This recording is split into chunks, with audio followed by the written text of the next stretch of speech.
Elizabeth was a high-standing Israelite from the lineage of Aaron. Although she was not sinless, she was blameless. Both her and her husband Zachariah were sincere in their works and in their conversation. Through the experience of being barren, they were faithful to their God.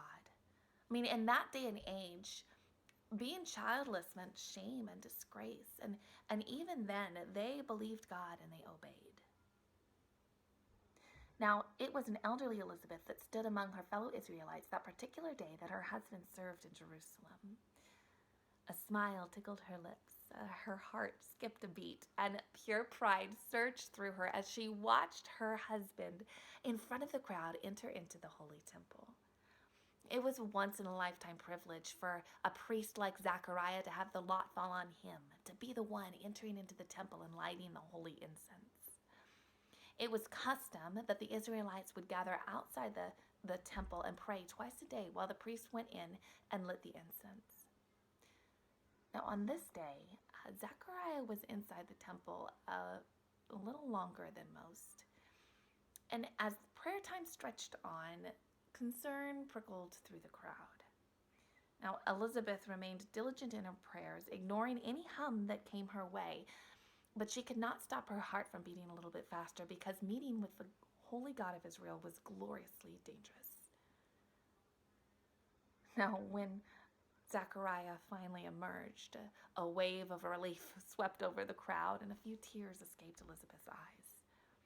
And then she watched as her priestly husband tried to convey without a voice what had just happened inside the temple.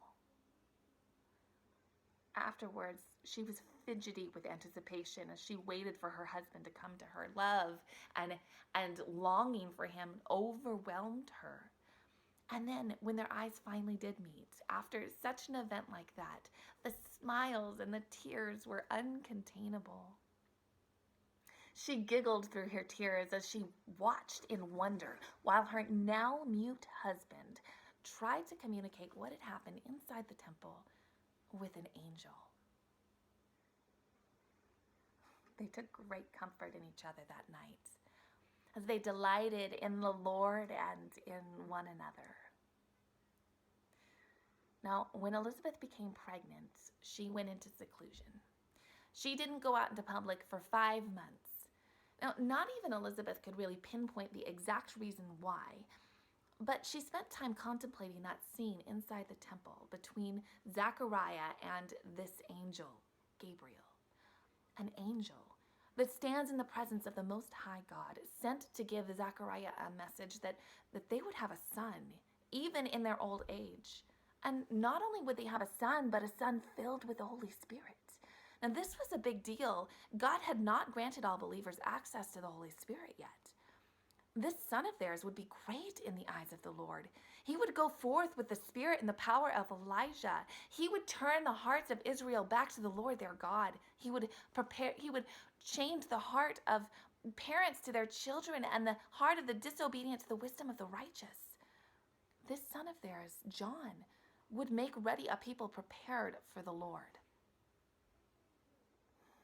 The weight of bearing and raising a son such as this was no light matter.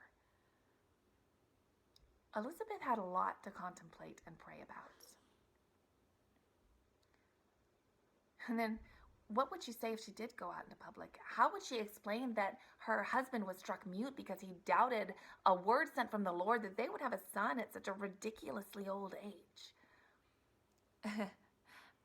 Especially after being so familiar with that blanket of disgrace that cloaked her every time she went out. No, she would need to handle herself, her husband, and her baby with grace and confidence. So, seclusion is what she chose for a time, and one should refrain from casting any judgment upon her about that. After 5 months, her midsection swelled with pregnancy, and she emerged from her seclusion, confident and strengthened in spirit, prepared for the season to come.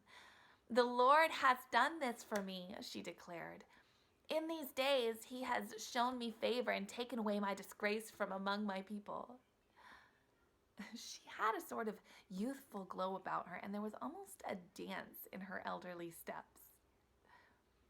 Now, upon the arrival of her 6th month of pregnancy came the unexpected visit from her young relative.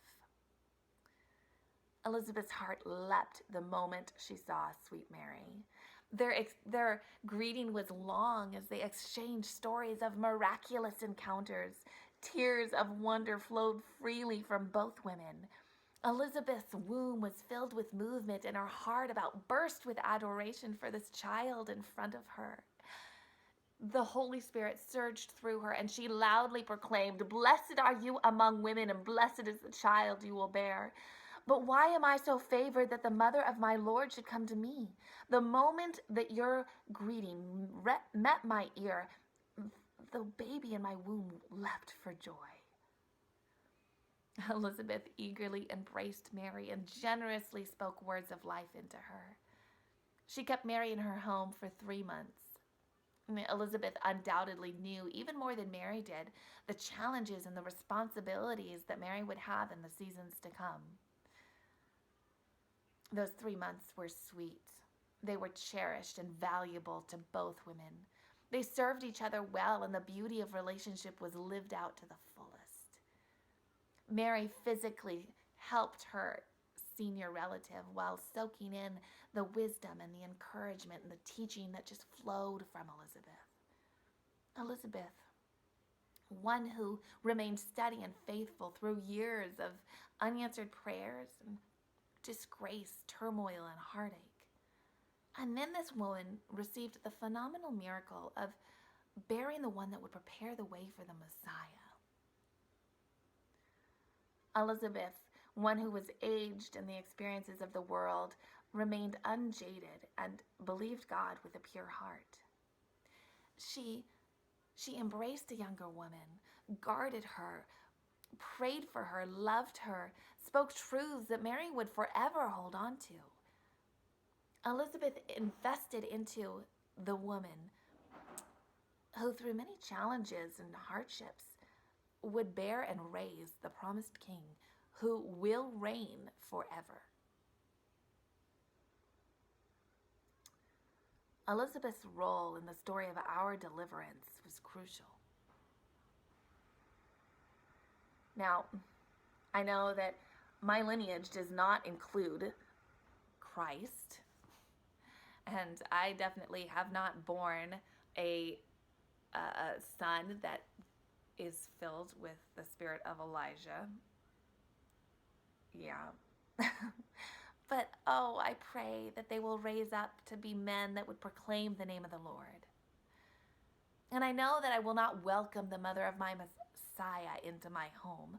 I pray that any woman that I encounter would sense the value they hold and the importance of their role in eternity. I, like Elizabeth, will proclaim, "Blessed is she who believes that the Lord will fulfill his promises to her."